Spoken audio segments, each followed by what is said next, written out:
In March 1974, during the height of his comeback tour, Elvis Presley was electrifying 32,000 fans at the Houston Astrodome when a young woman held up a photograph that instantly shattered the king's composure, revealing for the first time the devastating secret that had haunted him since birth. As the massive arena fell into complete silence and moisture glistened in Elvis's eyes, he broke his own golden rule and spoke publicly about Jesse Garon, the twin brother who died at birth, leaving Elvis to carry a lifetime of survivor's guilt and the feeling he was living for two people. But what did Elvis reveal about how losing his twin shaped every song he ever sang, every move he ever made, and every moment of loneliness behind the fame? And why did this raw confession change the way every soul in the arena saw the man behind the legend forever? The Houston Astrodome pulses with an energy that seems to shake the very foundations of the massive concrete dome. 32,000 voices merge into a deafening roar as the house lights dim and the familiar opening strains of Also Sprach Zarathustra thunder through the arena.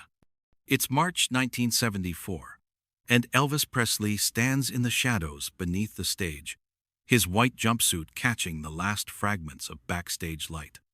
His hands tremble slightly as he adjusts his belt, the weight of the rhinestones nothing compared to the weight he carries in his chest. The crowd's anticipation crackles like electricity in the humid Texas air. Teenage girls clutch homemade signs declaring their undying love, while fathers who once dismissed rock and roll find themselves caught up in the fever. Mothers who danced to That's All Right 20 years ago now bring their own daughters to witness the phenomenon that changed everything. The Dome, normally home to baseball and rodeos, has been transformed into a cathedral of sound, where every seat pulses with expectation. Cowboys remove their hats in reverence, businessmen loosen their ties, and grandmothers who drove hundreds of miles sit wide-eyed in the nosebleed sections, their hearts racing with the same anticipation as the screaming teenagers below. The stage itself is a marvel of engineering and spectacle, rising from the arena floor like an altar to the gods of rock and roll. Thousands of lights create a galaxy of stars that rival anything nature ever produced, while speakers the size of small buildings promise to deliver every note, every breath, every whispered word to the furthest reaches of the dome. The backup singers, resplendent in their matching gowns, take their positions with the precision of a military honor guard, while the band members adjust their instruments one final time, knowing that in moments they'll be part of something larger than music, larger than entertainment, larger than anything they've ever experienced. The grand piano sits stage left, its black surface gleaming under the lights like a promise of intimacy in this cathedral of sound. Elvis emerges onto the stage, and the eruption is instant, primal, overwhelming. The sound crashes over him like a tidal wave of pure human emotion, all those watching united as one massive organism dedicated entirely to him. He raises one jeweled hand, and somehow, impossibly, the chaos begins to settle into something resembling order. His words reach through the lingering screams as he launches into C.C. Rider, his body moving with that familiar rhythm that made him famous and infamous in equal measure. The years since his comeback have been kind to him, his voice richer, his presence more commanding than ever. But tonight feels different. There's something electric in the air, beyond the usual excitement, a tension that makes the hair on arms stand up and hearts beat faster. The fans in the front rows lean forward, as if drawn by invisible strings, their faces illuminated by the brilliant illumination that cast Elvis in an almost ethereal glow. His backup singers sway behind him, their voices blending into something that sounds like angels announcing the arrival of something momentous, while those gathered respond with a devotion that borders on the religious, their voices joining his in perfect harmony despite never having rehearsed together. Behind the dazzling facade and the thunderous applause, Elvis Presley carries ghosts that no amount of fame can silence.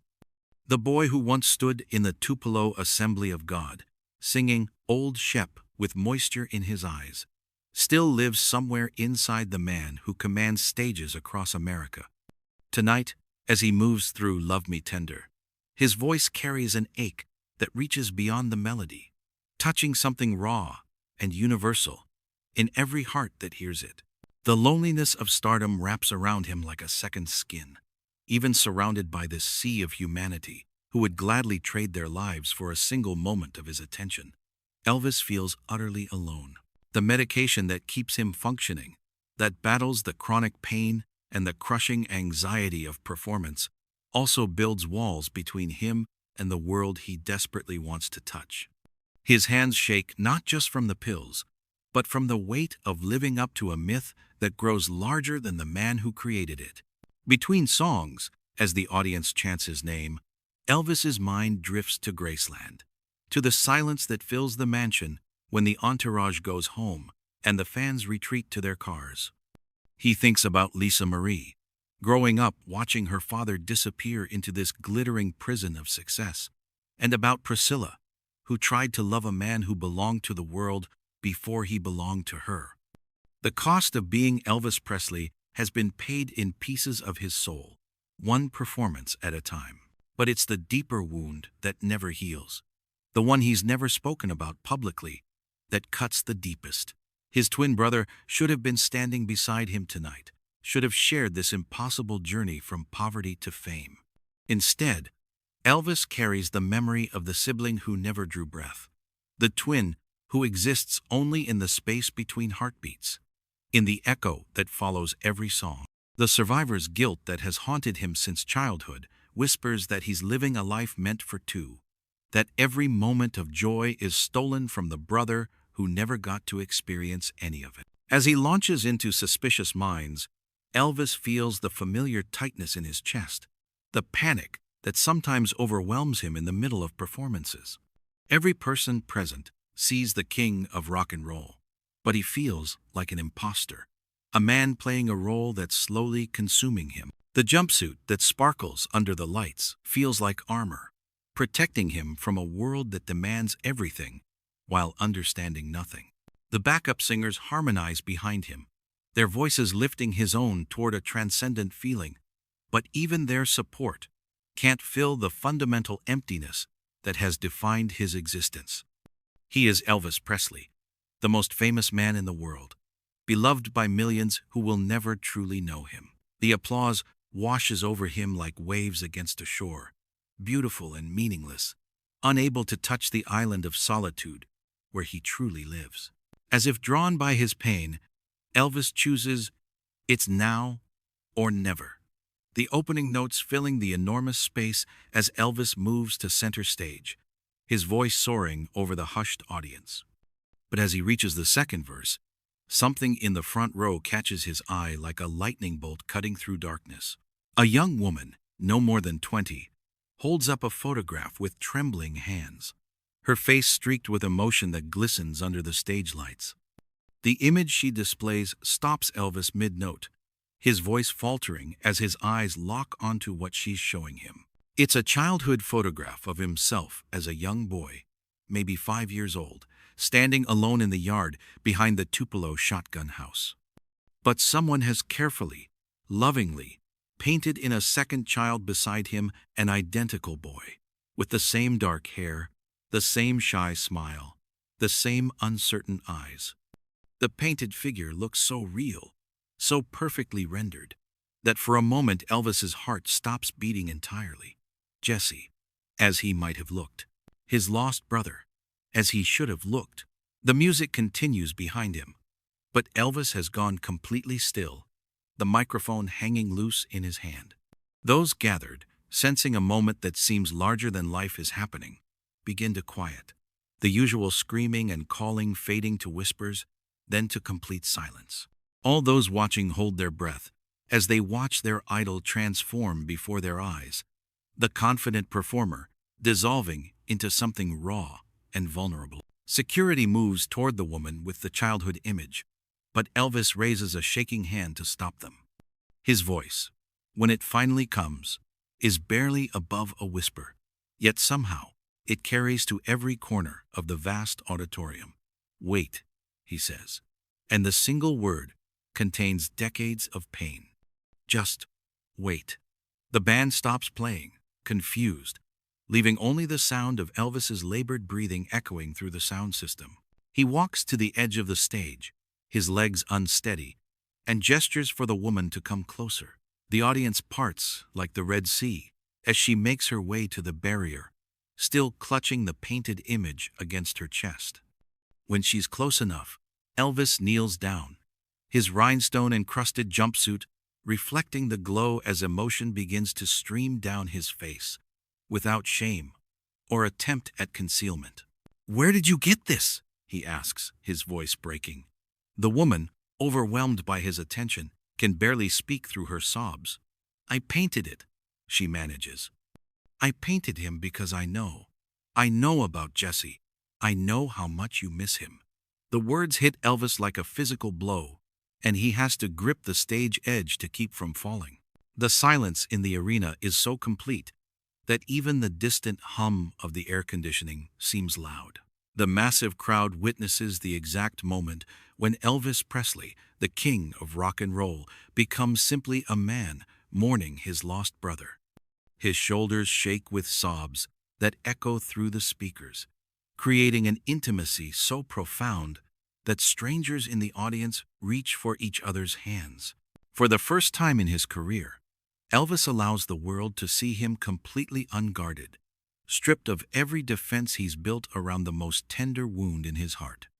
The childhood photograph trembles in the young woman's hands as she extends it toward him, offering not just an image, but absolution for a grief he's carried alone for 39 years.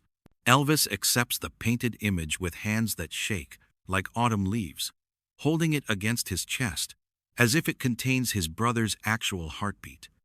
The silence stretches across the colossal structure like a prayer, each person there united in witnessing something sacred and unrepeatable. When Elvis finally speaks, his voice carries the weight of a lifetime's worth of secrets, each word deliberate and achingly honest. "His name was Jesse Garon," Elvis says, and the admission seems to crack something open inside him. "He was my twin brother, and he died when we were born." January 8th, 1935. The microphone picks up every breath, every tremor in his voice. "For 39 years, I've felt like I was living for two people, like I was supposed to be enough for both of us somehow." He looks down at the painted image again, his thumb tracing the figure of the brother who never was. "Mama used to tell me that Jesse was watching over me, that everything I accomplished was for both of us. But I never knew if that was comfort or burden." A sob catches in his throat, and he doesn't try to hide it. "Some nights I'd lie awake wondering what his voice would have sounded like, whether he would have loved music the way I do, whether we would have shared this journey together."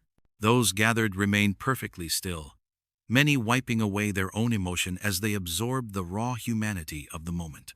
Elvis stands slowly, the painted image still pressed against his heart. "You know what the hardest part is?"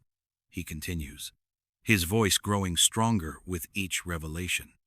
"It's not knowing if I deserve any of this, if Jesse should have been the one standing here instead of me, if every song I sing is stolen from him somehow." He walks to the grand piano positioned stage left, placing the precious photograph gently on top, treating it like a holy relic. His fingers find the keys, and he begins to play a melody none of them have heard before, something soft and haunting that seems to come from the deepest chambers of his heart. "This is something I wrote for him," Elvis says, his voice barely audible. "I never played it for anyone before." As he sings, the words flowing like water over stones worn smooth by time, something shifts in the atmosphere. The grief that has defined him begins to transform into something else, acceptance perhaps, or the beginning of forgiveness. The song speaks of lonely nights and parallel lives, of love that transcends death and dreams shared across the veil between worlds. When the last note fades, Elvis looks up at the audience with eyes clearer than they've been in years. "Thank you," he says to the young woman who gave him the painted image, his voice thick with gratitude. Thank you for seeing him, for knowing he existed, for giving him a face. He picks up the precious photograph one more time, holds it up so everyone can see. This is my brother, Jesse Garon Presley. He would have been 39 today too.